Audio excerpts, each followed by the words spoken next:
Thank you very much. It's going to be hard to top that tour of the B-17 there. That's just fantastic. I'm glad to be here tonight. Thanks for coming out. I'm glad the weather's cooperating and the rains hold off until later tonight. Growing up, I knew the basics of my dad's World War II history. I knew he was a B-17 pilot. He was stationed in England with the 8th Air Force. His plane was named the Susan Ruth after my oldest sister, who was 1 year old at the time that he went overseas. He flew bombing missions over occupied Europe and Germany.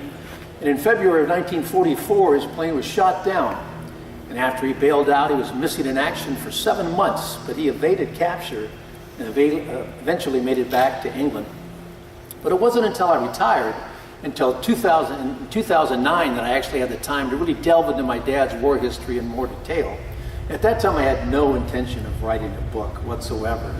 I just wanted to go through all the material that my parents had kept from the war years. They had kept quite a few things. There are 2 items that were most significant, and the first was my dad's diary.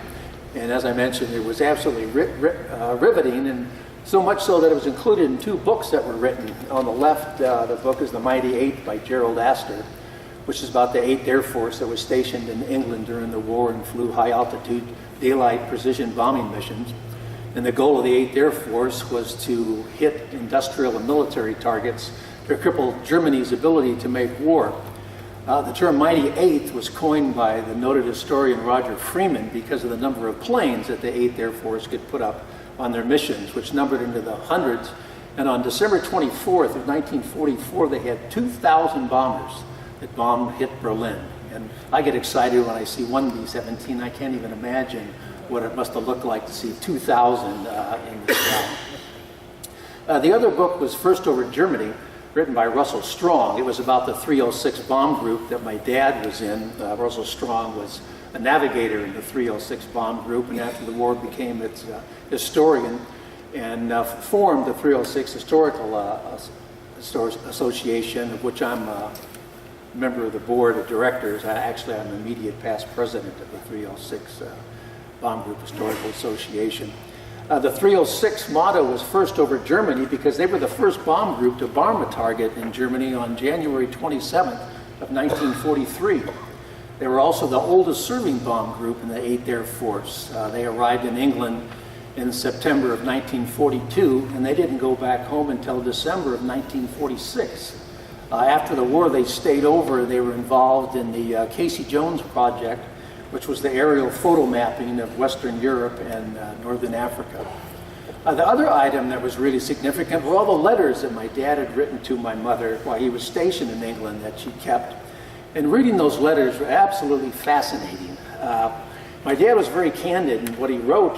He wrote about bombing missions, what life was like in England and London at the time, escapades of his crew members' life on the base. And after reading those letters, I became fascinated with the story of my dad and his crew, and it became my passion. And I started reading book about the air war over Europe. I went on the internet and spent countless hours doing research, downloading declassified military documents. I joined a number of World War II associations and started going to their reunions, listening to veterans tell their stories. And then finally, in 2012, I came to the conclusion that the story of my dad and his crew was so unique and so compelling that it needed to be heard and told, and people needed to read about it, so I decided to write a book. From the time I started my research to the time the book was published was 4.5 years. I actually started my own publishing company, Seabreeze Publishing, a one-person limited liability company named after the street I live on in Seal Beach. And then I contracted with independent professionals for all the associated services, such as editing, cover design, interior layout, printing the book, fulfillment, and so forth. And the book was released in August of 2014. It's won 25 National Book Awards in that time. The first half of the book builds up to the day that the plane was shot down, and then the second half of the book is all about what happened to each member of the crew. It's just not about my dad, but about what happened to each member of the crew, and about all the Belgian people that risked their lives to help them. But I probably wouldn't have written the book if it hadn't been for 2 Belgian gentlemen. Up in the upper left corner, you see my dad on the left, and next to him is Dr. Paul Delahaye. That picture was taken in 1994 at the 50th anniversary of the liberation of Belgium and my dad's plane being shot down. And in the lower right corner, you have me and Jacques Lelot. Jacques and Paul were young boys during the war, and they were greatly affected by it. They saw firsthand the atrocities that the Nazis committed against their family and friends. And later on in life, they became local historians, and they interviewed Belgian citizens and members of the underground about events that took place involving my dad and his crew. And they documented their testimony, and they gave me unbelievably detailed information that's in the book about events that would have been lost forever without their dedicated research. So I owe them a great deal. Initially, my dad didn't go into the Air Force as a result of the first peacetime draft in U.S. history implemented by President Franklin Roosevelt in the fall of 1940. My dad went into the Army.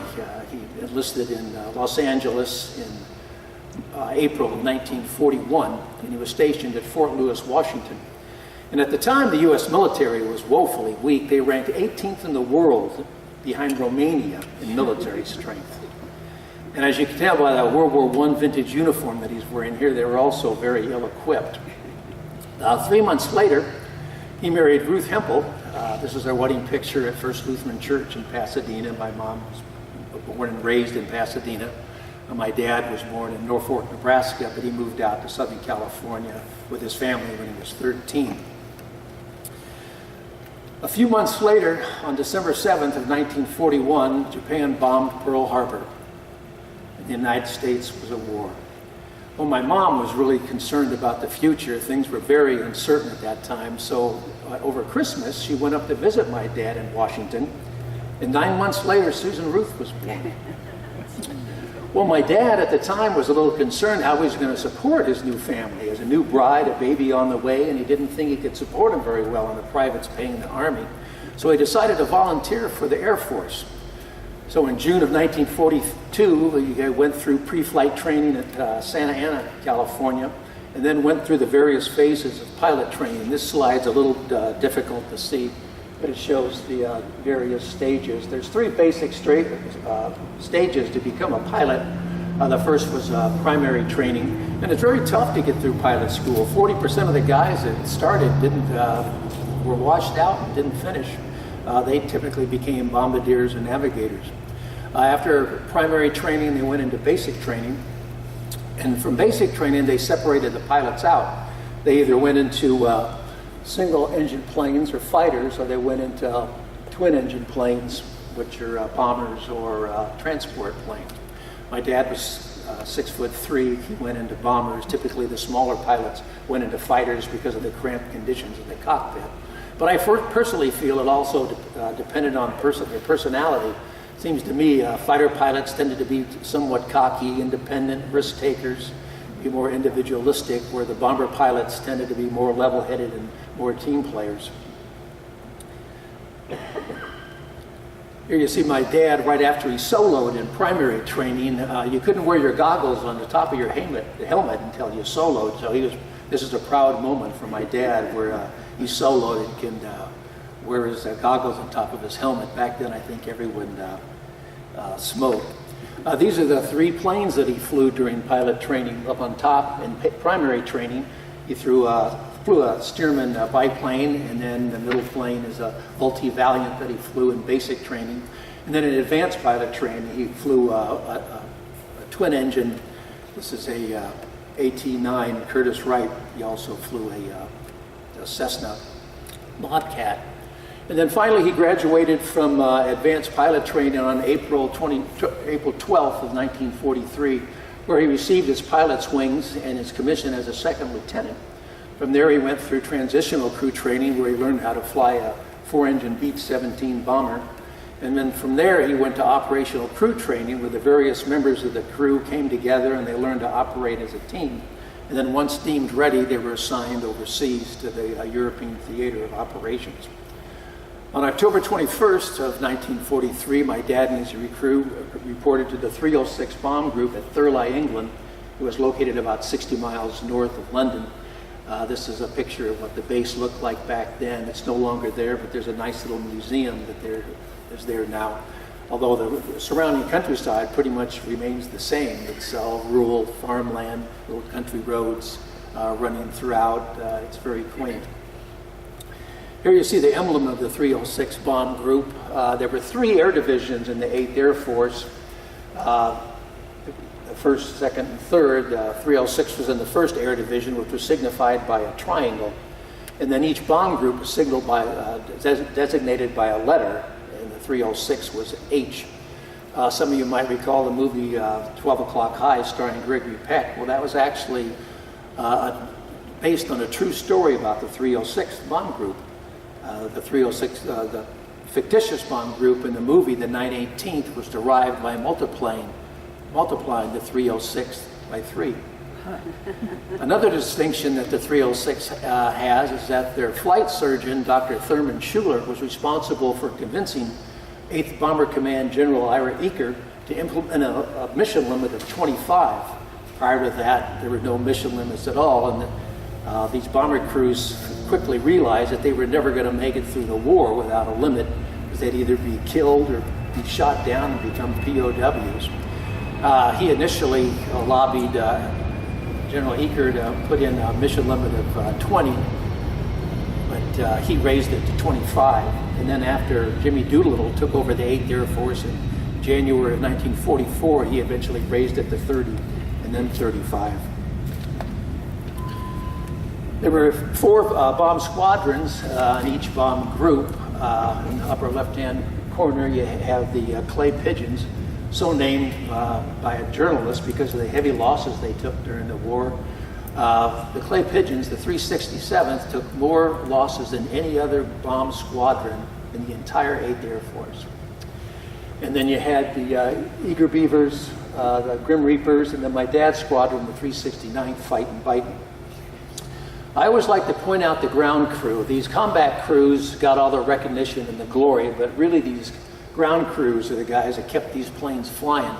After they came back from a mission, they'd stay up all night in horrible weather typically, doing battle damage, doing maintenance on the plane, getting them ready to go back out. They consider these planes their plane. They just lent them out to the combat crews occasionally to fly combat missions. So they were really the unsung heroes. Here you see my dad's crew. My dad was the first pilot, and as such, the commander of the plane and the crew. And then you have 4 officers, the first pilot, the co-pilot, the navigator, and the bombardier, and then 6 enlisted men or non-commissioned officers who were mainly gunners. This is not the Susan Ruth, it's just a plane that they took their crew picture in front of when they arrived in England. I do like to point out the nose art. I love the nose art. It's interesting that the Air Force was the only entity that allowed their planes to be painted. The Navy didn't, the Marines didn't, nor did other countries. But the Air Force thought it would help the morale of these young guys if they could name and paint their planes to personalize them. And these guys were very creative in what they named and painted their planes. You know, many times it was a cartoon character, but more often than not, it was a scantily clad or nude woman. And after all, these guys were in their late teens and early 20s, so they were very young men. The 306 bomb group flew B-17s, like the one you saw out front. It was nicknamed the Flying Fortress because of the armament that they carried on the plane. They had 12 to 15 caliber 50 caliber machine guns that could put out a tremendous amount of firepower. They could also take a tremendous amount of battle damage and keep flying. There were actually 3 different types of models of B-17s flown in Europe. To begin with, was the E model, but they only made about a little over 500 of those. So they were quickly phased out by the next model, which is the F model. And then they were phased out by the G model in the fall of 1943. You can always tell the G model by the chin turret that's under the nose, like the Starduster out here. Each plane had tail markings to identify it. Here again you have the triangle H of the 306 bomb group in the 1st Air Division. And then each plane had a specific tail number that was assigned by the manufacturer. Boeing designed and manufactured 64% of the B-17s, but Lockheed Vega and the Douglas Aircraft Company each produced about 18% as well. Here's the crew positions on the plane. Again, this is the G model with the chin turret. And then up in the nose of the plane, you have the bombardier, the navigator. Up above them were the two pilots, the flight engineer, top turret gunner, the bomb bay, the radio operator, ball turret gunner, two waist gunners, and then the tail gunner. In the bomb bay, the bombs were hung in racks on each side of the plane. And it was really cramped in there. This catwalk is about 8 inches wide, and this boy is 8 years old, so you can see how cramped that was. And it wasn't uncommon during a bomb run that occasionally these bombs would get hung up on those racks, which require one of the crewmen either kick it loose with his foot or take a wrench and knock it loose. And I can't imagine what that must have been like, because when those bomb bay doors are open, he's looking 5 miles straight down to the ground. And the wind's howling around him. It took a lot of courage to do that. Here to see the crew positions a little more clearly. This is the F model without the chin turret. You have the bombardier up front. His job was to drop the bombs accurately. But in the G model, when they were under attack, he also manned the chin turret. Then you have the navigator. He needed to know where they were going and where they were. And when they were under attack, he manned the cheek turrets. If you noticed on the B-17 out there, there were two cheek guns on each side of the plane. Whoops. And then above them, you have the two pilots, the first pilot in the left seat and the co-pilot in the right seat. And you needed two pilots to fly these planes. Obviously, if one was killed or injured, you had another pilot to fly it. But you needed two pilots to fly these planes. Back then, you really had to fly the planes, unlike today. And these missions were 8 to 10 hours long. So it was very strenuous, both mentally and physically, to fly these planes. They flew in tight formation, so they had to stay alert at all times, or they could run in the plane in front of them or clip a wing on the plane next to them and go down. Also, they had to continually fight the currents, the turbulence, air currents. You have the normal turbulence of the weather, which a lot of you experienced in commercial flights, but also they had to fight the turbulence of all those B-17s being in such close proximity to one another. So the prop wash and the wake turbulence would just churn the air up. And so it was a big job. They switched off. The co-pilot flew the plane as much as the pilot did. Then behind the pilots, you have the flight engineer. He also manned the top turret when they were under attack. He was also referred to as the crew chief. He was onboard mechanic of the plane, knew how everything operated, and he also helped to monitor all the instruments in the plane. In the cockpit, there were over 150 different gauges, switches, toggles, and dials that they had to monitor. So he would help monitor engine performance and fuel consumption. And then after the bomb bay, you have the radio operator. That was the most comfortable position on the plane. He had a fairly roomy compartment and a chair to sit at. And then the most cramped position on the plane was the ball turret. Again, these missions were 6 to 10 hours long, and he's in that fetal position for hours on end. You can imagine how uncomfortable that must have been. And then above the ball turret, you had two waist gunners, which are the most exposed positions on the plane, and then another cramped position in the back, tail gunner. My dad's first mission was on November 3rd, 1943. It was a mission to Wilhelmshaven. It was the first time the 8th Air Force put up over 500 bombers on a mission. And flying combat missions was extremely dangerous and just exceedingly brutal. And it was dangerous from the time they took off to the time they landed. To begin with, in England, at its peak, the 8th Air Force had about 40 bomber bases in an area called East Anglia, which was about the size of Vermont. And on the day of a mission, you had hundreds of these bombers taken off from these bases all at the same time. And back then, there was no air traffic control. There was no radar. It was all based on visual sight. And typically, the weather was always socked in, and you couldn't see anything until you got above the cloud layer. So mid-air collisions were not uncommon at all. And then they had to form up. Individual planes formed up into 3-plane elements. Elements formed up into bomb squadrons. Bomb squadrons formed up to bomb groups. Bomb groups formed up into combat wings. Combat wings formed up into air divisions. And all this took an hour to 2 hours before they could even head across the English Channel to begin their mission. Then they had to deal with the elements. These planes were not pressurized, so above 10,000 feet they had to go on oxygen, or else they'd soon pass out. In a few minutes they'd be dead. It also was extremely cold. It was minus 40 to 60 degrees below zero up there. And so frostbite was a huge problem. And there were many airmen that were hospitalized for lengthy periods of time with serious frostbite injuries. Here you see the combat uniform of a waist gunner. He has a steel helmet on and tinted goggles because of the brightness of the sky at that altitude. His oxygen mask, and then his fleece-lined jacket and pants, thermal boots and gloves. And this is the flak jacket. It was an apron that had metal plates in the front and the back to help protect them. And then if you notice this white strap there, that's the parachute harness. They didn't actually wear their parachutes in the plane because it was too cramped. If they needed to bail out, they had their wits about them to find their parachute to begin with, and then hook it on the back of the harness, and then jump out of the plane. Once they got across the English Channel, the next thing they had to deal with was enemy fighters.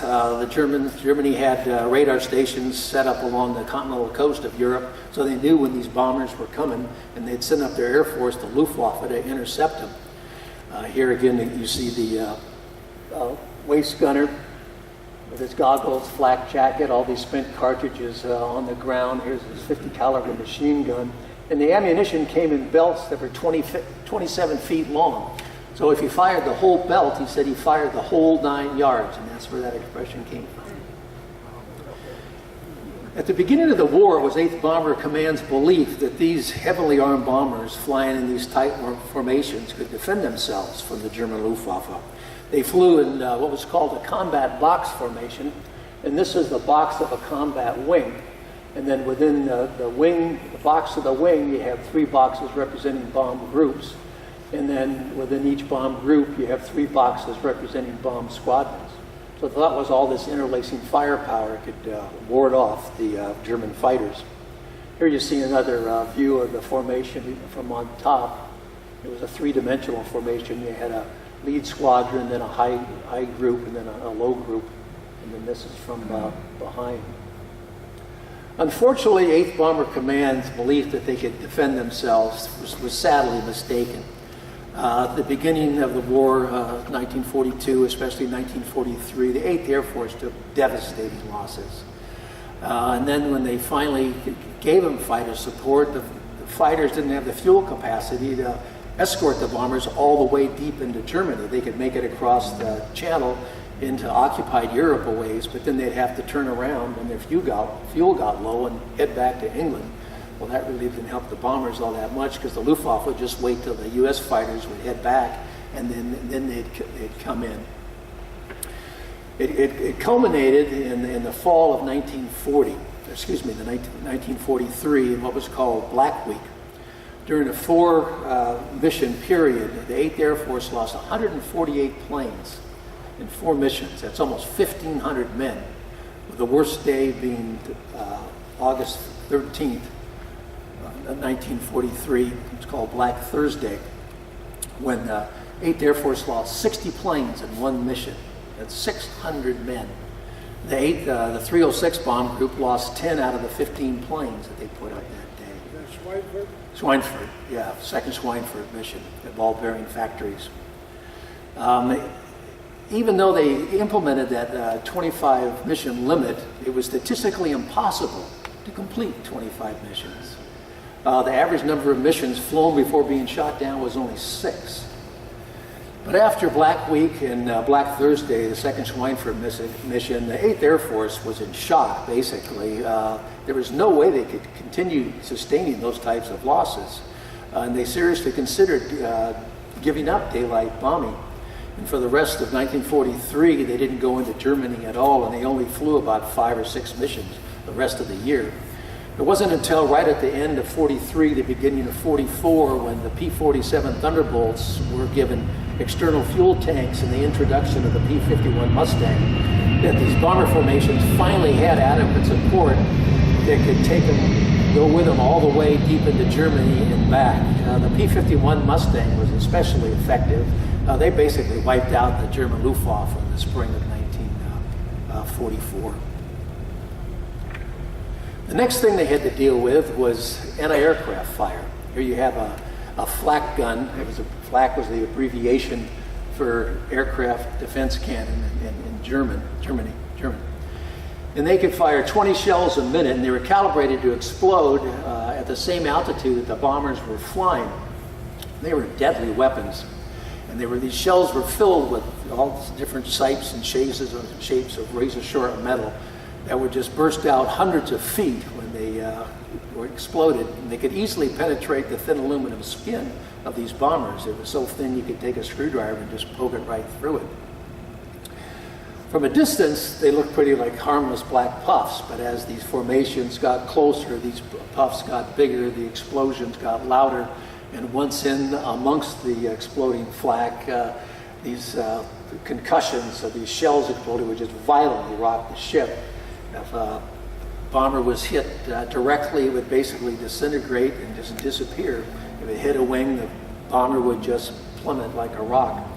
I can't imagine what these guys must have been thinking as they headed into this killing field, not knowing if the next moment might be their last. My dad said even though it was so cold at that altitude, he would just be sweating profusely during these bomb runs and just be dripping wet because of the adrenaline running through his bodies. Once they got near the target, they reached a point, a pre-designated point called the IP, or initial point, and that's where they started their bomb run. And at that time, the first pilot gave control of the plane over the bombardier, who flew the plane through the Norden bomb site. It was tied into the autopilot of the plane. It was a revolutionary device. It was an analog computer that could calculate the altitude of the plane, the speed of the plane, wind speed, crosswind, so that the bombardier could accurately drop the bombs. And it was very secretive. The bombardiers had take an oath that they would protect that Norden bomb site with their life. After the, well, here you see the bombardier looking through the crosshairs of the Norden bomb site. Once he dropped the bombs, he yelled, "Bombs away!" And that signaled the first pilot to take control over the plane again. And then the first pilot would make a big turn and head to another pre-designated point called a rally point, where these bombers would try to form up and then head back to England. It was on a mission to Frankfurt, Germany on February 8th of 1944 that my dad dropped their bombs successfully. But the bomb bay doors got hit by flak and they couldn't get them back up. As a result, that caused a drag in the plane. They lost airspeed and they started to lag behind the formation. And unfortunately, their fighter support at the time took off and left the formation unguarded. They went after some German fighters and got engaged in a dogfight. And that left the formation unguarded, and two Focke-Wulf German fighters saw my dad's plane lagging behind and came in for the kill. And as a result, the Susan Ruth was shot down. Two of the men were killed in the plane, the other 8 bailed out successfully, but both those German fighters were shot down as well. One piloted by Siegfried Merrick crashed, he was killed in the plane, and the other was piloted by Hans Berger, who was able to bail out of the plane, and he made it through the war. When I was doing my research one day, my wife asked me, well, why don't you try to find the German pilot that shot down your dad's plane? Which I thought was, a ridiculous idea. Pretty stupid, but I didn't tell her that. But like a good husband, I did what you told me to do. And lo and behold, I found Hans Berger. And fortunately for me, became a translator after the war, so he speaks English. And he gave me some wonderful information about what it was like to go up against the 8th Air Force that's in the book. My dad, being the first pilot, was the last one to bail out of the plane. And he came down in these trees. This is a picture that was sent to my dad after the war. There was over 200 time period photographs in the book, so you can visualize everything that you're reading about. His parachute got hung up with those trees. He was dangling 20 feet off the ground and couldn't get down. But fortunately for him, 2 young Belgian farmers, Henri Franken and Raymond Dervan, came to his rescue before the Germans got to him. They went back to the farmhouse, got a ladder and a rope to help him get down this tree. That's Henri Franken standing next to the tree. And it was about 1 o'clock in the afternoon when this took place, and they thought it was too dangerous to move him during the daytime with those German patrols combing the area, so they told him to hide and he'd come back to get him at night. And that night they came back and they took him to the farmhouse of Raymond Van's parents. His farmhouse is still there today. And the farmhouse is in Belgium, but those trees are in France, so it's right on the border. He spent one night there. They thought it was too dangerous for him to stay there any longer than that. And then the next night, Belgium customs officer Paul Tilqueen came with a tandem bike to pick up my dad and take him to another location. They headed out on the bike. My dad had shrapnel wounds in one of his legs, so he could only pedal with one leg, and they came to a hill and they really couldn't pedal it up any hill anymore. So they started pushing it up, and it was raining, pitch black at night, and they got to the top of the hill, and there was a little cabaret cafe at the top. Lights were on, music was playing, people were laughing, and all of a sudden 2 Luftwaffe officers with young girls, their arms around young girls, come walking out, and one of them puts his arm around my dad and asks him for a light for a cigarette. Well, my dad can't speak German or Belgian or French at this time, so he's pretty scared. But fortunately, Paul could let the guy cigarettes, and then they let him go on their way. My dad said they were too drunk and too involved in their girlfriend to pay much attention to these 2 guys, pushing a bike up the hill. And after that, my dad was moved around from house to house to house. He stayed with many Belgian people. How long he stayed at any given house depended on how brave the people were who lived there and how dangerous the underground thought it was for him to stay there. He might stay one night at one house or 6 weeks at another house. These are 2 of my dad's helpers. They always referred to him as helpers. That he stayed with for fairly lengthy periods of time, who he became friends with and stayed in touch with after the war. On the left is Ghislaine Bayou. It was with her and her husband Maurice that he wrote his diary. And then on the right here is Jeanette Guedin. Her husband was a captain in the French army who had been captured by the Germans in 1940 when they first invaded the lowlands. So he spent the rest of the war as a POW. And these people that hit my dad, or any down airman for that matter, were unbelievably brave. They risked their lives and those of their family and friends aiding down airmen. If they were found out by the Gestapo, the German secret police, they would be hauled in, interrogated, tortured, sent to prison, or shot. My dad said they saved their lives. They gave him their bed. They'd sleep on the floor, gave him the majority of the food. Unbelievable people. Jeanette Guedin on the right here, she was taken in and beaten several times. Paul Tilqueen, who I showed you, he was a few months later was arrested, sent to prison, tortured, and he just narrowly escaped being executed. But his health was broken, and he died in his early 50s from the torture that he underwent. Unbelievably brave people. But it was also very stressful for my dad. You can imagine, first of all, he's shot out of the sky, his plane's on fire, he has to bail out, comes down in a foreign country, has no idea where he is, doesn't know what happened to his buddies on the plane, on the crew, can't communicate with the U.S. military, and he's relying on people complete strangers. He can't speak the language.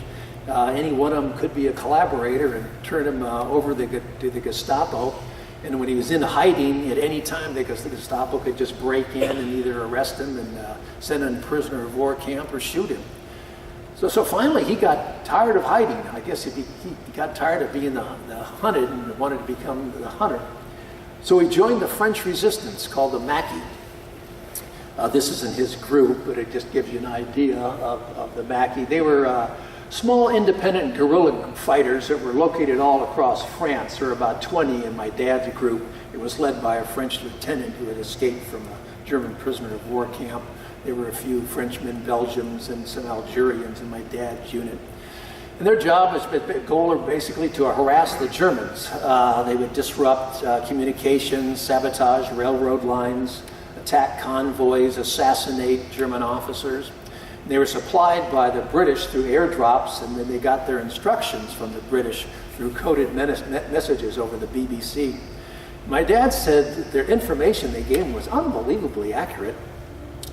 He said if they were told that there'd be a convoy coming down this road at this time on this day, sure enough, there'd be one. And there's several instances in the book of my dad's encounters with the Germans when he was fighting with the resistance. Also several episodes where he almost got discovered by the Gestapo when he was in hiding. This was a farmhouse in France where his resistance group stayed. That's still there today too. On one occasion, he was in the upper floors, and a German patrol came up the road, and it was early in the morning. He just had his skivvies on, with shaving cream in his face. He had to jump out the window and then hightail it in the woods so he wouldn't get caught. This next picture, I don't know who took this picture or how it ever got back to my dad, but this is him fighting with the resistance. Some of the other members of the Mackey group there. Finally, 7 months after he bailed out his plane, he got word that there were U.S. troops in the nearby village of Trélone, France. So he walked on over into the village square, went up to an army major. It happened to be Patton's Third Army who had come up through France after D-Day, and identified himself. And after he was interrogated, they sent him to Paris, and he got back to England and came back to the United States. Belgium's a very unique country. A lot of people don't realize that it's really divided in two. The upper half of Belgium is called Flanders, where they speak Dutch, and it's rather industrial. And the lower half of Belgium is called Wallonia, where they speak French, and it's very rural. It's all farmland. My dad and his crew came down right around here. Actually, my dad on the plane came down in Belgium, and the other guys that were able to bail out came down in France. He was hidden in Charleroi for a while. Both Jeanette Gedin and the other woman I just mentioned lived in Charleroi. And then that farmhouse where the Mackey group stayed, and then Trélone, France is right around here.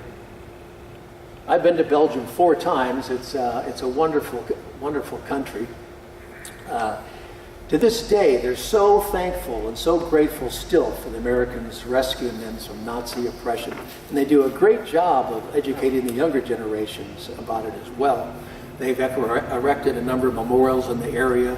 And every annual anniversary, they have a ceremony at those memorials. But the big ceremonies is always around September 2nd, which is the liberation date of Belgium.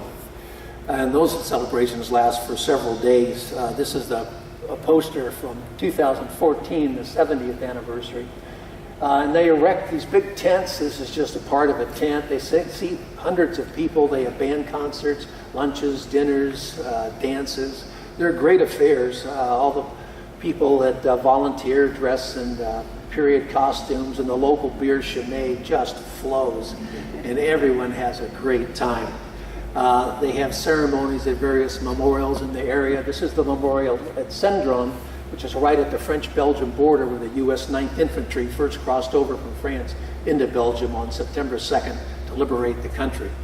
And all the local villagers come out, the U.S. military, Belgian military, French military, all the local dignitaries make speeches. And again, you can see they put these children right up front so they get a better appreciation of what's going on. This is a memorial that was erected to my dad and his crew.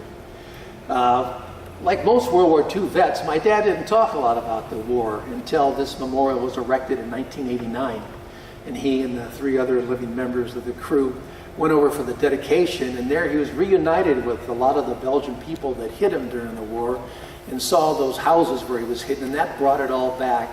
And he started talking about it quite a bit after that. I went with my parents in 1994. That was my first trip to Belgium, and that's when it became personal for me, because I saw things firsthand and was actually able to meet a couple of his Belgian helpers. Paul Tilqueen's wife, Nellie, was still alive at the time. I've been to Belgium 4 times. The last trip was 2016. I went over to Belgium and filmed all the locations that are talked about in the book. I'm in the works of making a documentary.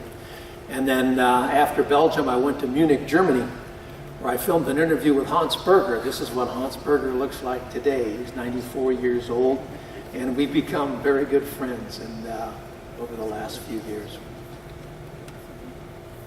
He's getting up there, though. This is my dad and me in 2004 at the World War II Memorial in Washington, D.C. He wanted to visit there before he died, so I accompanied him on a reunion of the Air Force Escape and Evasion Society. This was right before the official dedication of the memorial in May of 2004. And it was the last trip he ever took. He wasn't the last crew member to die, but he was oldest at 91. And virtually all the World War II veterans are in their 90s today. At the end of World War II, there were 16 million veterans, and less than 4% of those men are still with us today. There was no other event in history that affected more people than World War II. 60 million people died, millions more were wounded, millions more were left homeless and displaced. It changed the course of America and the world forever. And the brave young men who fought and died for freedom are definitely members of the greatest generation. Their sacrifice must never be forgotten. It is our duty to remember. Thank you.